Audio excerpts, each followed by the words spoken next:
आज हम आंकलन कार्य पत्र 4 करेंगे। 1 सितंबर का सामाजिक विज्ञान का क्लास 9th का। सबसे पहले हमें एक अनुच्छेद पढ़ना है और कुछ प्रश्नों के उत्तर देने हैं। भारतीय संसद राष्ट्रपति, राज्यसभा और लोकसभा से मिलकर बनती है। लोकसभा जो चुनाव होते हैं उसके बाद जो बहुमत प्राप्त कर लेती है, जो सबसे ज्यादा वोट के संग राजनीतिक दल जीतता है, उसकी सरकार बनती है। कभी कभी जब बहुमत नहीं होती तो इस दशा में गठबंधन सरकार होती है, जिसके अंदर दो सरकार मिलकर एक गठबंधन सरकार बनाती है। अब संसद में बहुमत प्राप्त दल का विरोध करने वाले भी कुछ राजनीतिक दल होते हैं, जिन्हें विपक्षी दल कहा जाता है।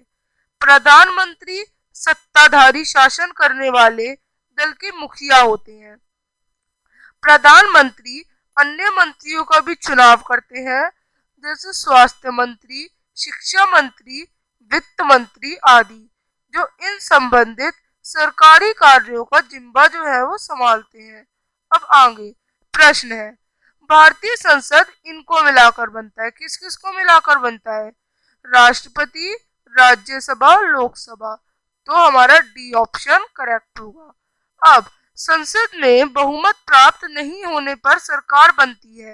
एक दलीय सरकार नहीं, गठबंधन सरकार हाँ, तो गठबंधन सरकार आएगा। अब आगे प्रधानमंत्री इनकी नियुक्ति करना चाहता है। किनकी नियुक्ति करते हैं वो? शिक्षा मंत्री, वित्त मंत्री, स्वास्थ्य मंत्री, उपयुक्त सभी की। संसद में बहुमत प्राप्त दल का विरोध करने वाले कुछ राजनीतिक दल होते हैं। इन्हें क्या कहा जाता है? विपक्षी दल कहा जाता है। क्या कहा जाता है? विपक्षी दल कहा जाता है। सरकार में सत्ताधारी दल का मुखिया कौन होता है? प्रधानमंत्री। अब आगे बढ़ते हैं प्रश्नों के संग, जो कि हमें लिखित हैं थोड़े। अब लोकतंत्र में लोगों के फैसलों का कैसे सम्मान किया जाता है? लोकतंत्र में फैसले काफी चर्चा के बाद लिए जाते हैं। लोकतंत्र में निर्णय लोगों के हितों में और मांगों के ध्यान रखते हुए होता है। लोकतंत्र में जनता प्रतिनिधियों के माध्यम से सरकार के समक्ष अपनी आवाज उठा सकती है। लोकतंत्र में कोई भी निर्णय संविधान के ढांचे के भीतर ही लिया जाता है। और सातवां, राष्ट्रवाद की भावना को फैलाने में मुख्य भूमिका किसने निभाई है? तो समाज सुधारक ब्रिटेन की शोषकधारी नीतियां, अंग्रेजों भाषा का प्रचार, शिक्षित मध्यम वर्ग का उदय, गांधी जी आदि जैसे राष्ट्रीय नेताओं का इसमें योगदान है।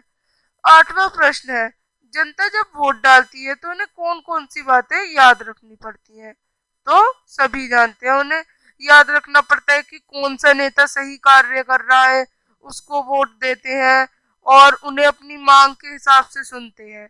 इस तरह से 17वीं शताब्दी में भारत और यूरोपीय लोग व्यापारी से राजनीतिक सत्ता में कैसे बदले?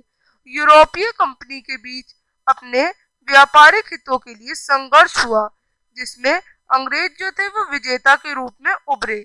अपने व्यापार की सुरक्षा और लाभ सुनिश्चित करने के लिए और भारतीयों के बीच एकता की कमी के कारण ईस्ट इंडिया कंपनी ने अपने प्रभाव का विस्तार करने का फैसला लिया।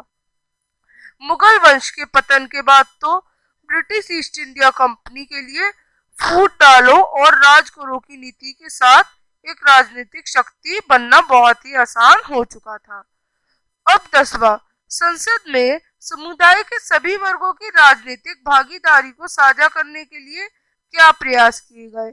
संसद में समुदाय के सभी वर्गों की राजनीतिक भागीदारी को साझा करने के लिए आरक्षण दिया गया। कुछ सीटें अनुसूचित जाति और अनुसूचित जनजाति के लिए आरक्षित की गई। और आजकल वर्तमान में लोकसभा में अनुसूचित जाति के लिए 84 सीट्स और अनुसूचित जनजाति के लिए 47 सीट्स आरक्षित हैं।